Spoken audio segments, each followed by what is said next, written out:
নমস্কার বন্ধুরা, আমার রান্নার রান্নাঘরে সবাইকে সুস্বাগত। আজকে আমি তোমাদেরকে বানিয়ে দেখাবো হান্ডি মাটন। প্রথমে মাটনটা বানানোর জন্য আমি 1 কিলো মাটন নিয়েছিলাম। তারপরে মাটনটা পরিষ্কার করে ধুয়ে আমি একটা ঝুড়িতে রেখে দিয়েছিলাম জল ঝরানোর জন্য। এরপর যেসব মশলাগুলো আমরা নিয়েছিলাম, গোটা পেঁয়াজ, আদা, রসুন, জিরে গুঁড়ি, ধনে গুঁড়ি, কাশ্মীরি লঙ্কার গুঁড়ি, মিট মশলা, তেজপাতা, গোটা এলাচ, দারচিনি, লবঙ্গ আমি এক এক করে নিয়েছিলাম।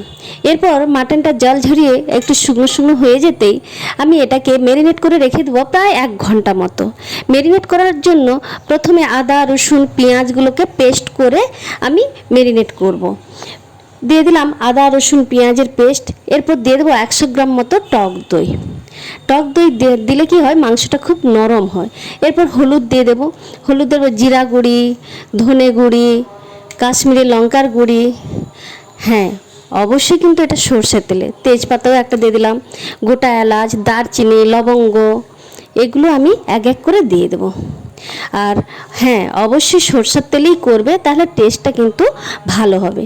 সরষের তেলটা দেওয়ার পরে খুব ভালো করে আমি ম্যারিনেট করে রেখে দেবো, এত ভালো করে। এবং হাত দিয়ে মাখাবে, হাত দিয়ে মাখালে কি হয়, মানে মশলাগুলো মাংসর মধ্যে ঢুকে যাবে। এরপর আমি 1 চামচ মতো ভিনেগার দেব। ভিনেগার দিলে যেহেতু মাংসটা প্রেসারে করব না, এবং সেদ্ধটাও খুব নরমও তাড়াতাড়ি সেদ্ধ হবে এবং মাংসটা খুব নরম হয়ে যাবে। এরপর আমি এইটা বানানোর জন্য প্রথমে একটা ভাজা মশলা রেডি করব। তেজপাতা, গোটা এলাচ, ছোট এলাচ, বড় এলাচ, স্টার এনিয়ন্স, দারচিনি, লবঙ্গ আমি এক এক করে হালকা রোস্ট করে নেব। তারপর ঠান্ডা করে এটাকে গুঁড়ো করে নেব। এরপর আমি দিয়ে দিলাম, যেহেতু আমরা বাঙালি আলু ছাড়া চলি না এবং মাংসে আলু অবশ্যই দিতে হবে, সেই জন্য আমি আলুগুলোকে গোটা গোটা রেখেছি। এটাকে আমি নুন হলুদ অ্যাড করে ডিপ ফ্রাই করে ভেজে তুলে নেব। হ্যাঁ, আমি অবশ্যই এটা সিলভারের হাঁড়িতেই করেছি। তোমরা যদি তোমাদের কাছে মাটির হাঁড়ি থাকে অবশ্যই মাটির হাঁড়িতে করবে, সেটা কিন্তু আরও খেতে ভালো হবে, আরও টেস্টি হয়, সুস্বাদু হয়।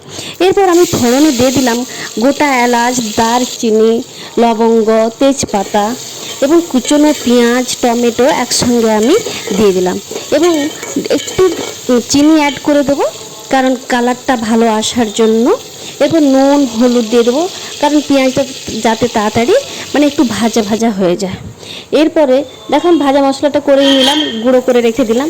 এরপরে মাটনটাকে আমি প্রায় 1 ঘন্টা মতো ম্যারিনেট করে রেখেছিলাম। মাটনটা আমি হাঁড়ির মধ্যে দিয়ে দেবো।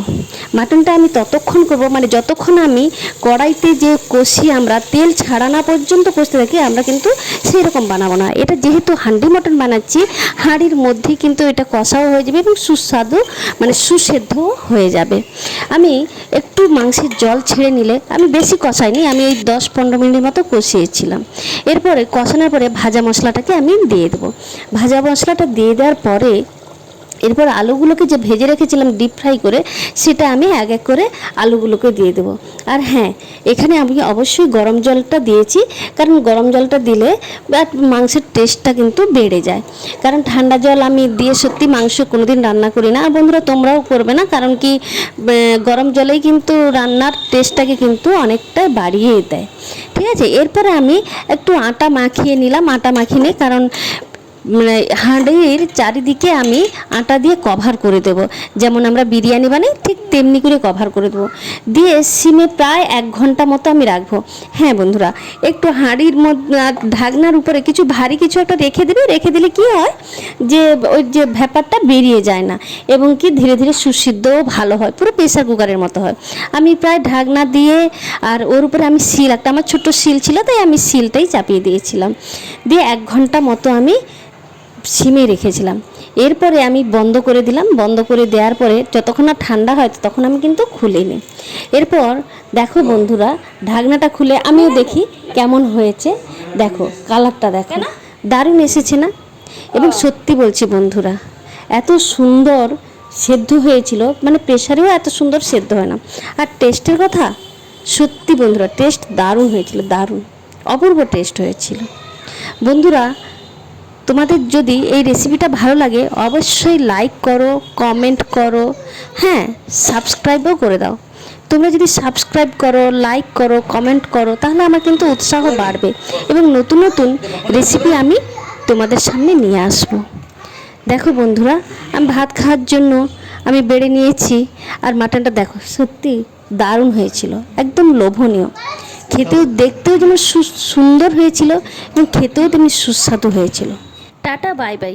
আবার দেখা হবে অন্য কোনো ভিডিওতে, অন্য কোনো নতুন ব্লগে।